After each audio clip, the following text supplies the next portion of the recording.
رب زدني علما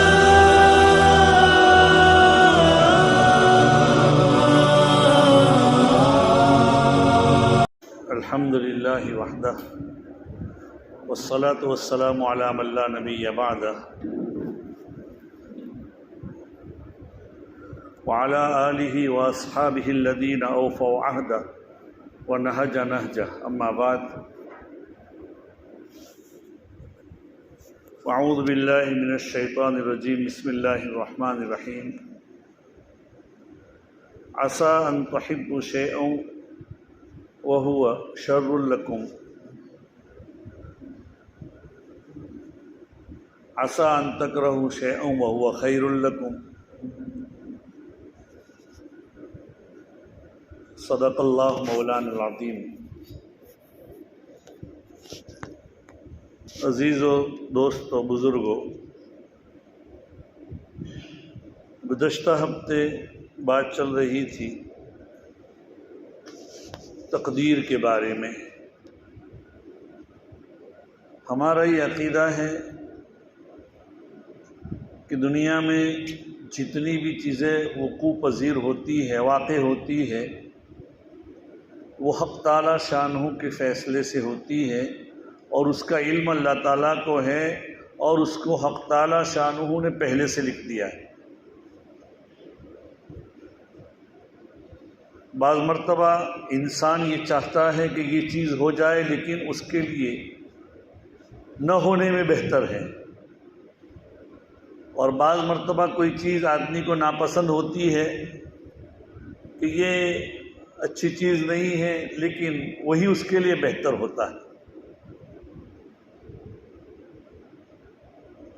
قرآن کہتا ہے تو مومن کو چاہیے کہ تقدیر پر ایمان رکھے،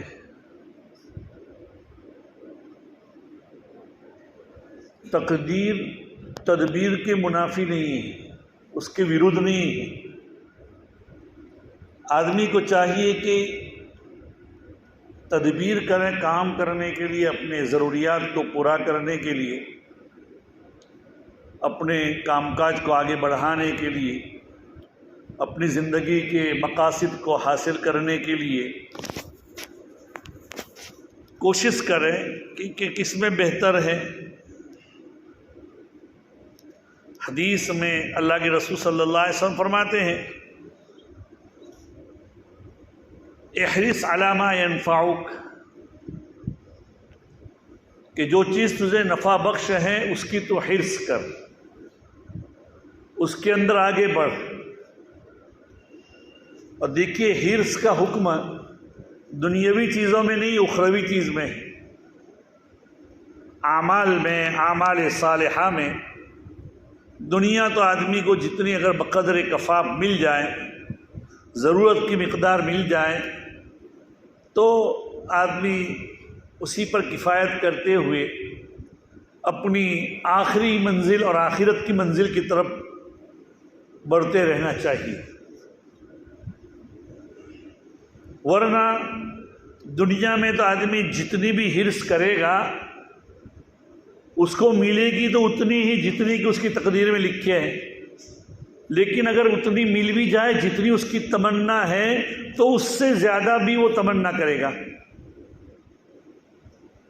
جیسے کہ حدیث میں آتا ہے لو کان لابن آدم وادی من ذهب، اگر ابن آدم کے لیے سونے کی ایک وادی ہو تو وہ یہ تمنا کرے گا کہ مجھے دوسری بھی وادی مل جائے۔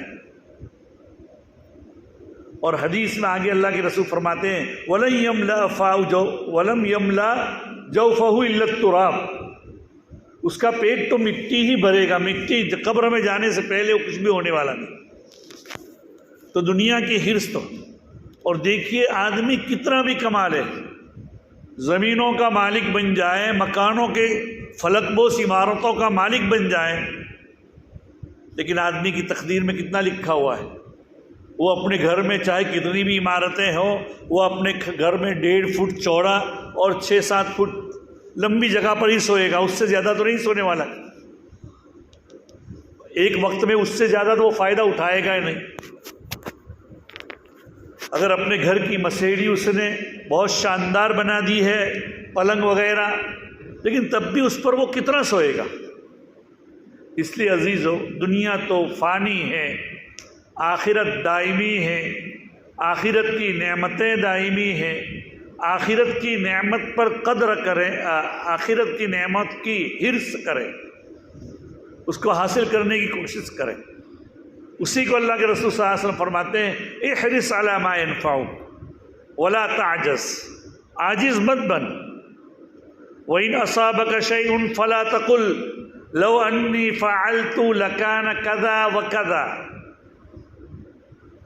اگر میں ایسا کرتا تو ایسا ایسا ہوتا۔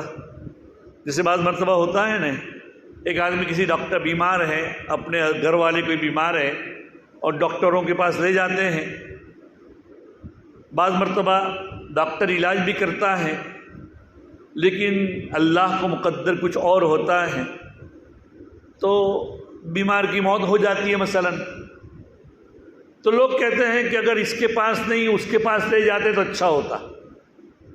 ایسا نہیں، اللہ نے جو لکھا تھا تم لے گئے تھے، تمہارے اعتبار سے، تمہارے مشورے سے، وہ طبیب، وہ ڈاکٹر ماہر ہی تھا، لیکن کہا جاتا ہے نا چوں قضا آمد طبیب ابلا شود، جب موت کا وقت آ جاتا ہے تو اللہ ڈاکٹر کو بھی اندھا کر دیتا ہے، ڈاکٹر کو بھی صحیح سمجھ نہیں آتی۔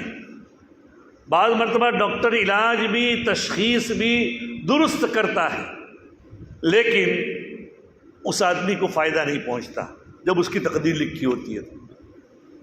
مرض بڑھتا گیا جوں جوں دوا کی، ایسا ہو جاتا ہے، مرض اور بڑھ جاتا ہے۔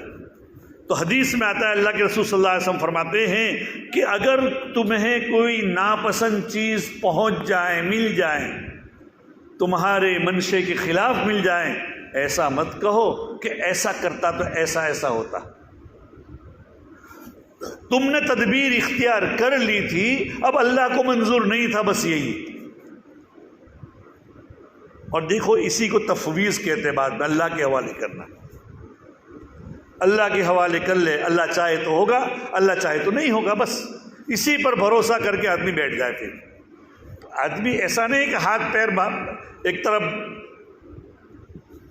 ہاتھ پیر باندھ کر ایک طرف بیٹھ جائے اور کچھ بھی نہ کرے، اللہ کو منظور ہوگا تو اللہ کھلائے گا، اللہ پلائے گا۔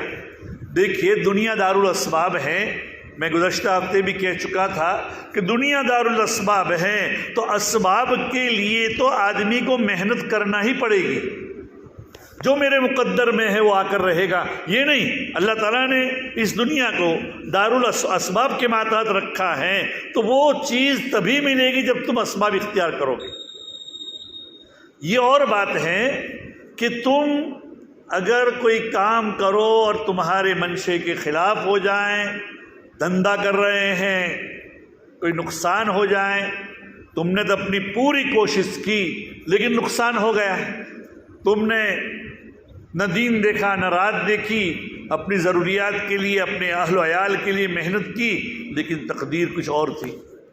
تو پھر اب تقدیر کے اللہ کے حوالے کرو، اللہ کو یہ پسند تھا، ممکن ہے کہ اس راستے میں پھر اپنے آپ کو کہے کہ اس طریقے سے آنے والا مال میرے لیے وبال جان بن سکتا تھا، یہ نقصان میرے لیے یہ ہو سکتا تھا۔ تو اگر کوئی چیز تمہارے منشے کے خلاف ہو جائے تو ایسا مت کہو کہ ایسا، بلکہ کہو قدر اللہ ما شاء، اللہ نے جو چاہا وہ کیا، ایسا کرتا تو ایسا ہوتا، ایسا نہ کرو۔ اللہ کی تقدیر پر راضی رہو، اپنی کوشش کرو۔ ذوالنون مصری رحمۃ اللہ علیہ کو کسی نے پوچھا کہ کیا حال چل رہے ہیں، تو فرمایا کہ بہت اچھی رائے ہے، بہت اچھا چل رہا ہے۔ اس آدمی کا کتنا اچھا حال ہوگا کہ جس کے منشے کے مطابق، جس کے ارادے اور جس کی نیت کے مطابق دنیا کا نظام چل رہا ہو۔ یہ دیکھو ہمارے بزرگوں کی باتوں میں ہمیں ایک چیز ملتی ہے، بھئی کیسے آپ کے منشے کے مطابق چل رہا ہے؟ فرمایا کہ دیکھیے میں نے اپنی رائے کو اللہ کی رائے پر، اپنے منشے کو اللہ کے منشے پر فنا کر دیا ہے، میں اپنی کوشش تو کرتا ہوں، لیکن جو چیز ہوتی ہے تو میں کہتا ہوں کہ میرا رب اسی پر راضی ہے، میرے رب نے اسی میں خیر رکھا ہے، تو میں اسی پر راضی رہتا ہوں، تو میرے منشے کے مطابق ہوا۔ تو دنیا دار الاسباب ہے، اور ان اسباب کو اچھا بعض مرتبہ اللہ تعالیٰ کی یہ ہوتا ہے کہ اللہ تعالیٰ اپنوں کو زیادہ آزماتا ہے اور غیروں کو پر نوازشات کرتا ہے۔ ایک واقعہ لکھا ہے مشکات شریف کے حاشیے میں ہے، مجھے یاد ہے کہ دو فرشتے ملے، ایک فرشتہ اوپر جا رہا تھا، دوسرا نیچے اتر رہا تھا۔ کسی سننے والے نے سنا ہوگا، اس لیے یہ نقل کیا گیا ہے یا خواب بتلایا گیا ہوگا، جو بھی ہوگا۔ ان دو فرشتوں نے آپس میں باتیں کی، بھئی کیا کر رہے تھے، کہاں جا رہے تھے، تمہاری کیا ذمہ داری آج کی ہے؟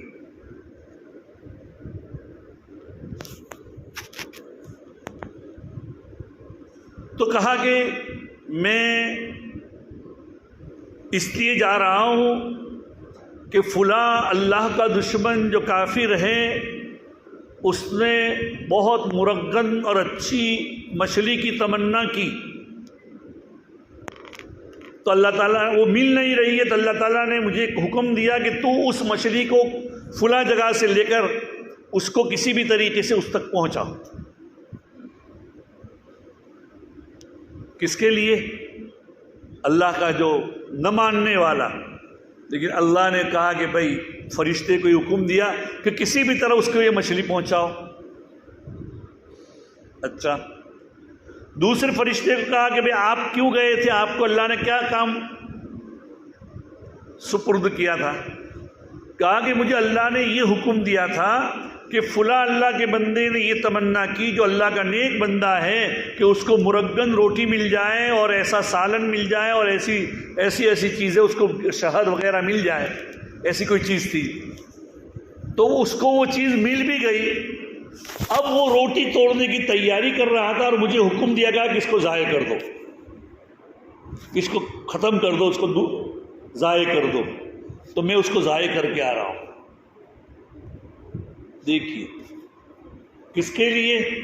اللہ کی ذات بسا اوقات غیروں پر نعمتیں برساتا ہے اور اپنوں کو اللہ محروم کرتا ہے، اسی لیے آتا ہے اشد الناس بلاء الانبیاء ثم الامثل فالامثل۔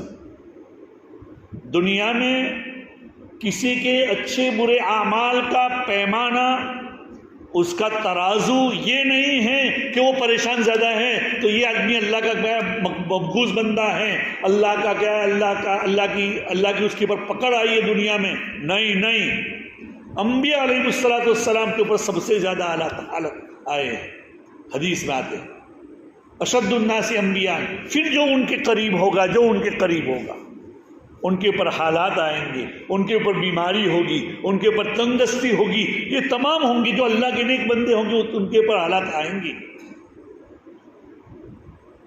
اس لیے یہ نہ سمجھے، لیکن تقدیر پر راضی رہیں، میرے رب نے مجھے جو حال، آپ ہمارا کام یہ ہے کہ ہم اللہ کی نافرمانی نہ کریں، ہم اللہ کے بتائے ہوئے احکام کے اوپر چلیں، ہم دین کے اوپر کیا پابند رہیں، یہ ہمارا کام ہے۔ اس کے بعد اگر ہمارے کوئی پریشانی آتی ہے تو سمجھو یہ اللہ کی جانب سے ایک نعمت ہے، اللہ دنیا میں ایسے حالات ڈال کر مومن کو آخرت میں نوازنا چاہتا ہے۔ بعض مرتبہ واضح روایت سے معلوم ہوتا ہے کہ اللہ کے یہاں کسی بندے کے لیے بہت بڑا مقام لکھا ہوا ہوتا ہے، آخرت میں بہت بڑا مقام لکھا ہوا ہوتا ہے کسی بندے کے لیے، تو وہ مقام دنیا میں وہ ایسے اعمال کرتا ہے جن اعمال کی بنا پر وہ پہنچ نہیں سکتا۔ دنیا کے اس کے اعمال اتنے زیادہ یا اتنے اللہ کے یہاں جو مطلوب تھے وہ اعمال ایسے نہیں تھے، تو اللہ کو چونکہ اس مقام پر اس کو پہنچانا ہے تو اللہ دنیا کے میں اس کے اوپر حالات ڈال دیتے ہیں۔ وَلَنَبْلُوَنَّكُمْ بِشَيْءٍ مِّنَ الْخَوْفِ وَالْجُوعِ وَنَقْصٍ مِّنَ الْأَمْوَالِ وَالْأَنفُسِ وَالثَّمَرَاتِ۔ اللہ آزماتا ہے، کبھی خوف آتا ہے دشمن کا، اپنوں کا، کسی کا، بھوک یعنی حالات آتے ہیں کھانے پینے کے اعتبار سے، رزق کے اعتبار سے مال دولت کم ہو جاتی ہے، وَنَقْصٍ مِّنَ الْأَمْوَالِ وَالْأَنفُسِ وَالثَّمَرَاتِ، کھیتی کم ہو جاتی ہے، پھل پھول کیا ختم ہو جاتے ہیں، ایسے وقت اللہ تعالیٰ آزماتا ہے۔ حق تعالیٰ شان فرماتے وبشر الصابرین، صبر کرنے والے کو بشارت دی تھی۔ تو یہ بات تقدیر پر مومن کو راضی رہنا چاہیے۔ کسی کے اوپر اگر حالات ہیں تو ان حالات سے یہ خوش نہ ہو کہ وہ آدمی کیا ہے، اللہ نے اس کے اوپر بڑی اس کے اوپر آزمائش کی ہے، ایسا نہ کرو۔ اللہ آزماتے ہیں اس کو نوازنے کے لیے، لیکن مومن کا کام یہ ہے کہ تدبیر اختیار کرے۔ ایسا نہیں کہ اللہ کے اوپر بھروسہ کر کے بیٹھ جائے کہ اللہ کو جو منظور ہوگا۔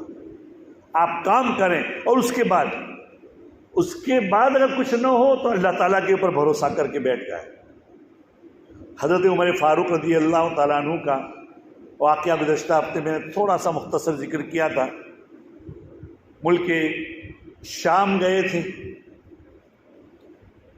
اور ملک شام گئے، وہاں بڑے بڑے صحابہ بھی ملنے آئے۔ اس زمانے میں ایک علاقے میں جو آج کل اردن میں ہے، جارڈن میں، وہاں کے علاقے میں پلیگ نکلا تھا، پلیگ پھٹا تھا۔ تو حضرت عمر فاروق رضی اللہ تعالیٰ عنہ وہاں جانا چاہتے تھے، لیکن پھر اس کے بعد رک گئے۔ حضرت ابو عبیدہ ابن جراح بھی ان کو ملنے آئے تھے، جو امین و ہادی الامہ، اللہ کے رسول نے ان کو یہ لقب دیا تھا۔ تو انہوں نے کہا کہاں جا رہے آپ؟ حضرت ابو عبیدہ نے خبر دی۔ اب حضرت عمر فاروق نے مشورہ کیا، اس لیے کہ بڑے صحابہ تھے وہاں موجود، انصار سے، مہاجرین سے مشورہ کیا اور ایسے قریش کے بڑے سرداروں سے مشورہ کیا۔ پھر بات یہی طے ہوئی کہ وہ واپس جانے لگے مدینہ منورہ۔ تو حضرت ابو عبیدہ نے کہا کہ آپ کیسے جا رہے ہیں واپس؟ اب تفر من قدر اللہ کی تقدیر سے آپ بھاگ رہے ہو؟ تو وہاں تو نہیں گئے تھے جہاں وبا تھی، پلیگ تھا۔ کا افر من قدر الی قدر اللہ کی ایک تقدیر سے دوسری تقدیر کی طرف جا رہا۔ وہ چلے گئے، بس اللہ تعالیٰ نے ان کی موت اس وقت نہیں لکھی ہوئی تھی۔ تو اس طرح انہوں نے اور حضرت ابو عبیدہ کیا ہے وہاں کے، اللہ حضرت عمر بھی یہ چاہتے تھے، تاریخ میں لکھا ہوا ہے کہ ابو عبیدہ کو بھی لے جائیں، لیکن وہ کہتے ہیں کہ میں اللہ کے راستے میں نکلا ہوں، میں نہیں آؤں گا۔ اور اسی وبا میں ان کی شہادت ہوئی، اور آج وہیں پر ان کی اردن میں ان کا مزار ہے، ان کی قبر مبارک ہے۔ تو تقدیر میں یہ ہے کہ بھئی بھاگو مت۔ اس وقت میں حضرت ابو عبیدہ نے جب حضرت عمر فاروق رضی اللہ تعالیٰ عنہ کو کہا کہ تم جا رہے ہو، تو اتنے میں حضرت عبد الرحمن ابن عوف تشریف لائے، اور حضرت عبد الرحمن ابن عوف نے کہا میرے پاس اس سلسلے میں اللہ کے رسول صلی اللہ علیہ وسلم کی حدیث ہے کہ اللہ کے رسول نے فرمایا کہ جس جگہ کے پر پلیگ اور اس طرح کے وبا آئے تو وہاں جاؤ مت، اور وہاں اگر تم ہو تو وہاں سے نکلو مت۔ یہ میں نے بتلایا گزشتہ ہفتے۔ تو اب وہاں جانا نہیں، یہ تمہارے لیے بالکل درست ہے، اور وہاں سے نکلنا نہیں، یہ دوسروں کے لیے۔ تو بہرحال تقدیر ہے، تقدیر پر، اور ہم جو کلمات پڑھتے ہیں اس کے اندر بھی تقدیر پر ایمان لاتے ہیں۔ آمنت باللہ وملائکتہ وکتبہ ورسلہ والیوم الآخر والقدر خیرہ وشرہ۔ تقدیر پر ہی ہم ایمان لاتے ہیں، اچھی ہو یا بری۔ وہ اچھا ہمارے لیے اچھا ہے، وہ برا ہمارے لیے برا ہے، اللہ کے لیے برا نہیں۔ میں اس کو آپ کو ایک مثال دے کر بتلاتا ہوں۔ اللہ کوئی بھی چیز بری نہیں کرتا۔ کسی کو موت دیتا ہے تو الموت تحفۃ المومن، یہ تو مومن کے لیے تحفہ ہے۔ بزرگوں کا غالباً مقولہ ہے الموت جسر یوصل الحبیب الی الحبیب، موت تو ایک برج ہے، ایک پل ہے، یہ ایک محبوب کو اپنے محبوب یعنی اللہ میاں سے ملاتا ہے۔ تو ہمارے لیے وہ برا ہے، اللہ میاں کے لیے برا نہیں۔ یہ ایسا ہی ہے جیسا کہ ہم راستے میں جا رہے ہوتے ہیں، بعض مرتبہ ایسا ہوتا ہے وہ مداری لوگ آتے ہیں ٹوکرا لے کر، وہ ڈگ ڈگی بجا کر کہتے ہیں، کبھی ٹوکرا کھولتے ہیں تو اس میں سے کبھی کبوتر اڑتا ہے اور کبھی وہ اژدہا نکلتا ہے، سانپ وغیرہ نکلتے ہیں۔ تو یہ اس کے لیے تو ہنر ہے نا، اس کے لیے تو ہنر ہے نا اس کا وہ ہماری چاہے وہ نگاہ بندی کر کے وہ بتاتا ہے، لیکن یہ اس مداری کے لیے تو کیا ہنر ہے۔ یہ اور بات ہے کہ وہ اژدہا اگر کسی کو لپٹ جائے تو اس کے لیے برا ہے، ایسے ہی حق تعالی شانہ کے لیے اللہ تعالیٰ نے اچھی یا بری جو بھی چیز کی ہو وہ چیز اللہ کے لیے نعمت ہی نعمت ہے، اللہ کے لیے بہتر ہی ہے۔ وہ اور بات ہے کہ جس کے لیے جس کو لگ گیا ہو اس کے لیے برا۔ اسی لیے کسی کی موت اور کسی کی حیات یہ اللہ کی ایک نعمت ہے۔ قرآن پاک میں جہاں اللہ تعالیٰ نے اپنے بندوں پر احسان جتلائے ہیں، سورہ ملک کے پہلے جو رکوع میں ہیں، الذی خلق الموت والحیات لنبلوکم ایکم احسن عملا، اللہ نے موت کو بھی کیا ہے اپنی نعمت شمار کرا ہے۔ یہ موت کیا ہے؟ تو اچھی چیز ہو بری چیز ہو وہ ہمیں بری لگے وہ اللہ کے لیے تو اچھی ہے، اور ہم کوئی کسی چیز کو پسند کرتے ہو یا نہ کرتے ہو، لیکن بعض مرتبہ ہماری ناپسند چیز ہمارے لیے بہتر ہے۔